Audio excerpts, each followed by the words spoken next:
Warning: may contain controversial material, also may contain swearing. Viewer discretion is advised.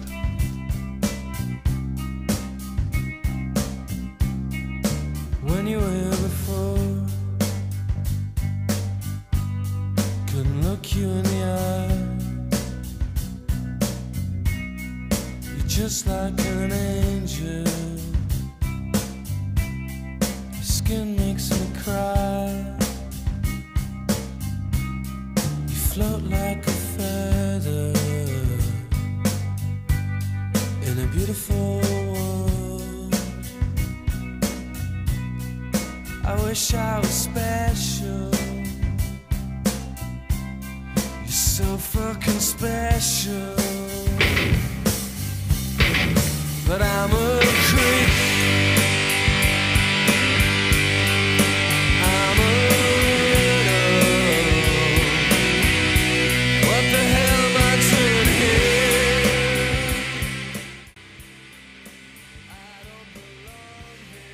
Shannon and Christopher Lee Watts were an American couple in their 30s. They'd been married for 6 years and had 2 daughters, Bella and Celeste. The family lived in a 5-bedroom home in Frederick, Colorado, which Shannon and Chris had purchased in 2013. Shannon at the time was 15 weeks pregnant with a son they had planned to name Nico at the time of her disappearance.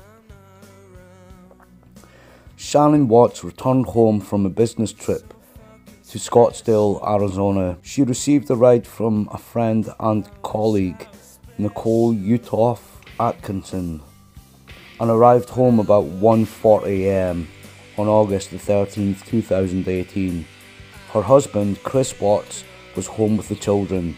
Later that day, Shannon and the 2 children were reported missing by Nicole, who became concerned when Shannon missed her OB-GYN appointment, scheduled for August the 13th at 10 a.m, and was not returning text messages.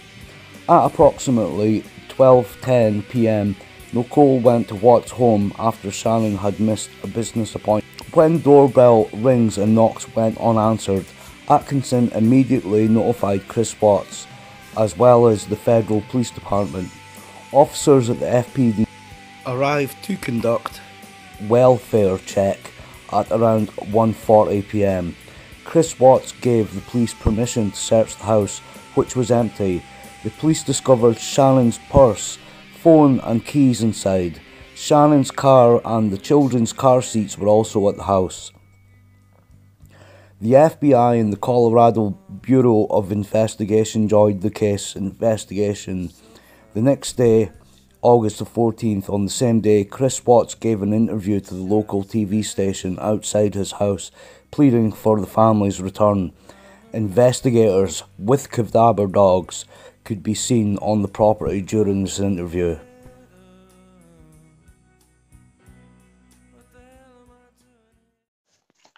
Okay, now this is his interview in question, the very first interview he gives. There's a very lot of information he gives away here. Detail everything. And one other thing I'll say is, listen out for the dogs, because dogs don't lie. Chris Watts, WATTS. Wow. What's going on right now around your house? Right now you got K9 units, the sheriff's department. Everybody's like they're doing their best right now to figure out like if they can get a scent, see where they went. If they went on foot, they went in a car, or they went somewhere. And right now it's just like they've been on point. They're going through the house trying to get a scent, and hopefully they can pick something up to where it's going to lead to something. What happened?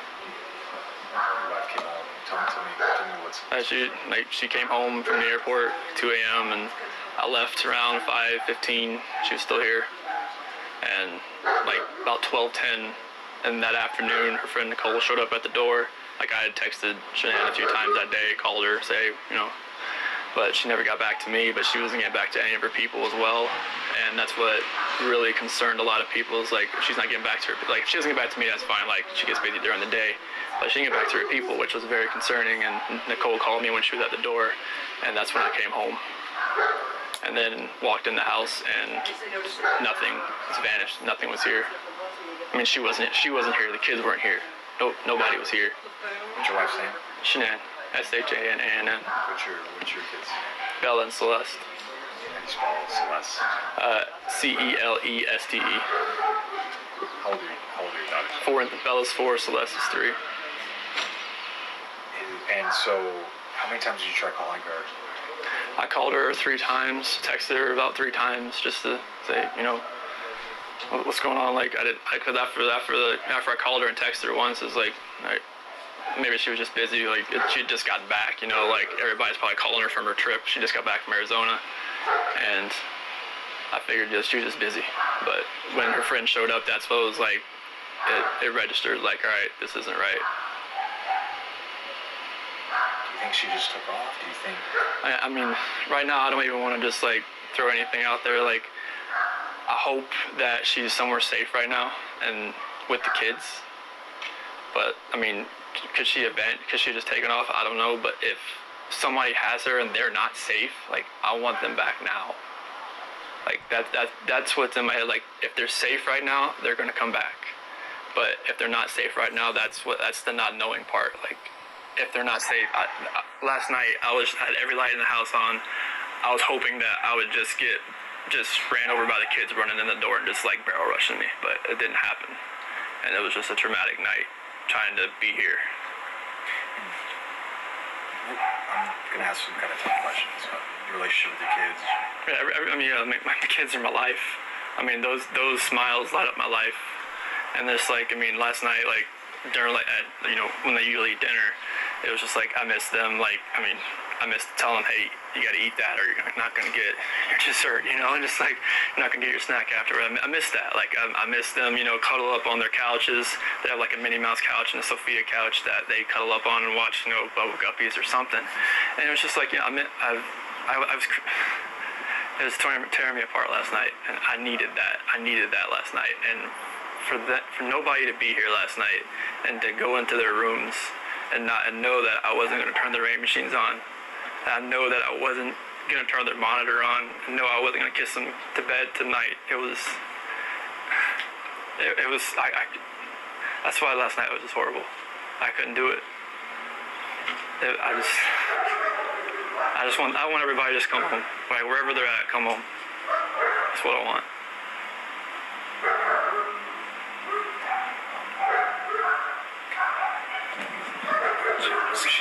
Where was she gone for? She was on. She came back Sunday. You said that to you at night. Yeah, because her flight got delayed from Arizona because of like other storms around the nation. So she's supposed to get home like 11. She got home at like 1:48. She got in bed about 2. What was she going for? Like family trip or what? It was a Thrive direct sales. It was a local event that was down there between a bunch of leaders in the company. And that day she was back. I mean, I left work early that morning, like 5:15, 5:30. So like she barely got into bed pretty much.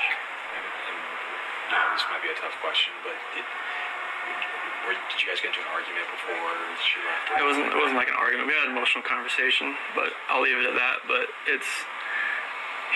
I just want them back. I just want them to come back.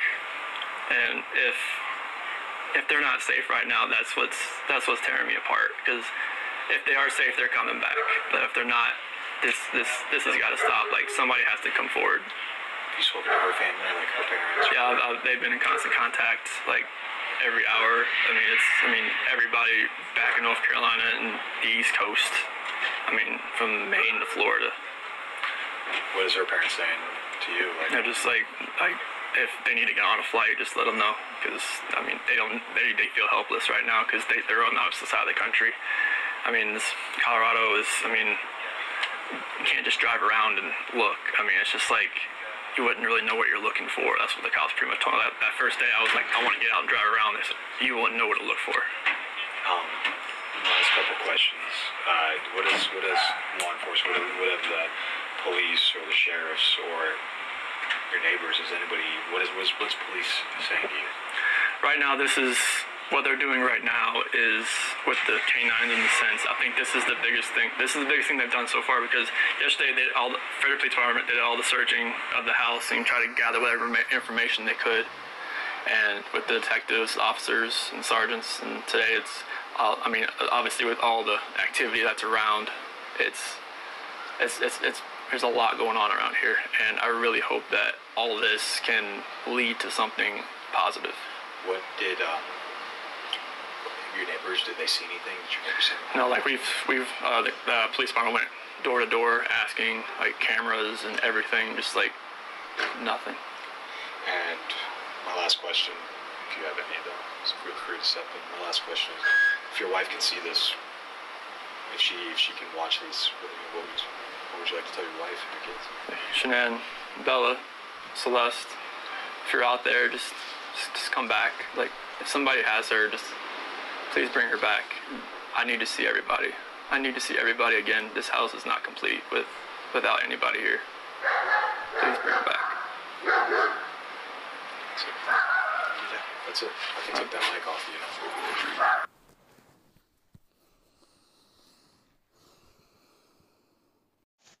So there's a lot of information we can take from that interview alone.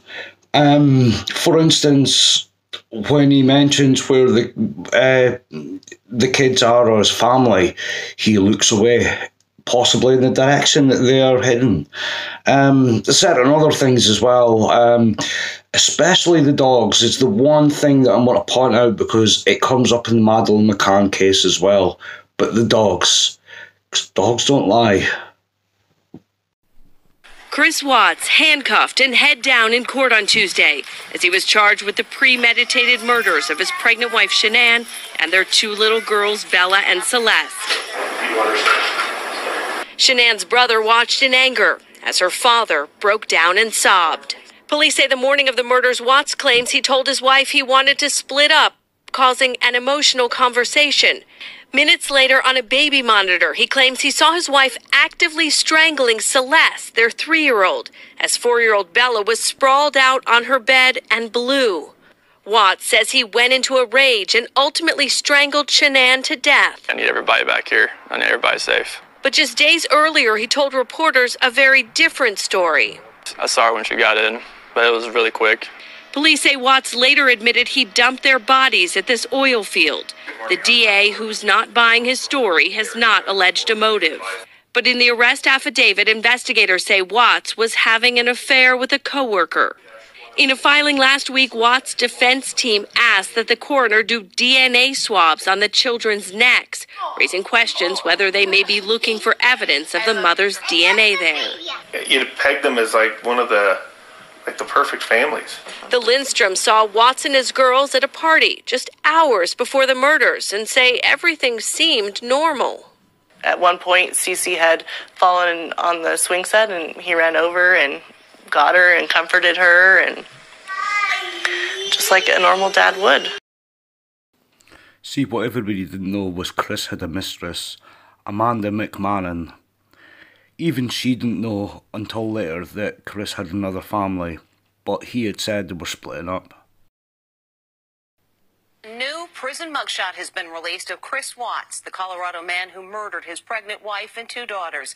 He's clean-shaven, staring blankly into the camera.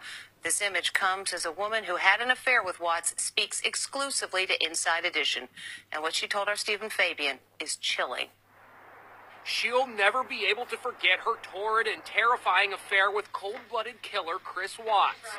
Amanda McMahon met Watts on the dating site Tinder last March, 5 months before he strangled his pregnant wife and smothered his 2 little daughters. He seemed like a genuine guy, you know, I mean, he was funny, he was charming. Watts claimed he was divorced. They started out texting each other. She texted, "Morning, bud." Watts replied, "What's new, pretty lady? When can we eat tacos together? That sounds like a plan.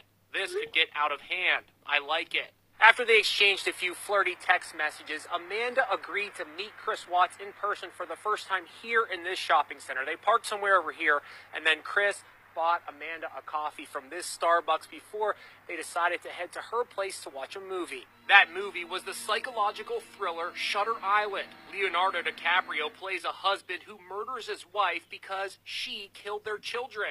Where are the kids? Did the movie inspire Watts to falsely claim that he killed his wife Shanann in a rage because she strangled the little girls? She hurt my kids.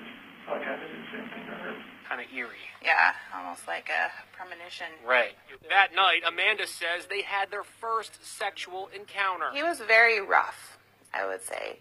Very rough. And, the best way I can describe it is as he's almost zoned out into a different person. Did he ever choke you or ask to choke you? He did place his hand around my neck.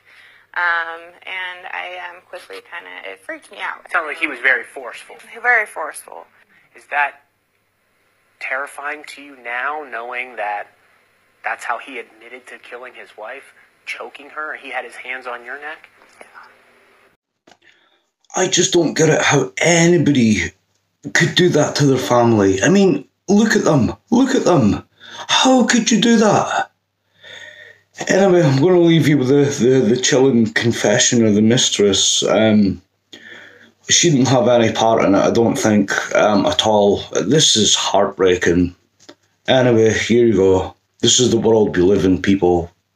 You're the woman that had an affair with this man who took out his whole family, and I take a step back and it's just like, I didn't know! Like,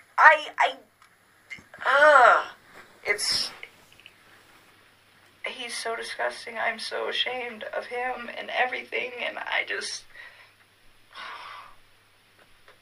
oh, those little girls, they're so little, We talked a little bit earlier about getting some help for these things, and we can provide that. Okay. At really no cost. Through the Well, state. we're working. We just want to make sure there's resolution. That's why we come to you guys to pound it down until there's nothing I'm left. sorry that you're talking again today. I really am. I don't want to put you through any more trauma than you've already been through. There is reasons for everything that we're doing today and what occurred. And I'm sorry. I genuinely am sorry. These are not things that we like to do twice. It's the same thing with other types of victims from other crimes. We want to do it once and we want to be done. Unfortunately, we didn't know yesterday what we know today, and that's why we're here, because we need this video. And I am sorry, because I know it's hard to talk about it. But it's so sad, and she's pregnant. And, on our end, we God, didn't. and they're so cute. They're so little. Like, why?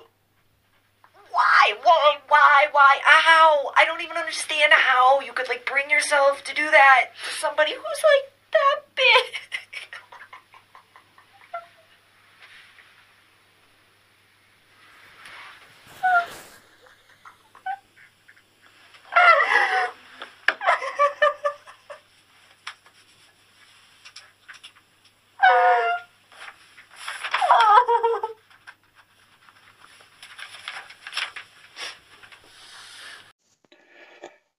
To me, this has the Madeleine McCann case all over it. It's so much similarities and such. Let's hope this guy stays in prison for a long time, and if he doesn't, we'll make sure he does. Thanks for watching. Please like and subscribe. See you next one.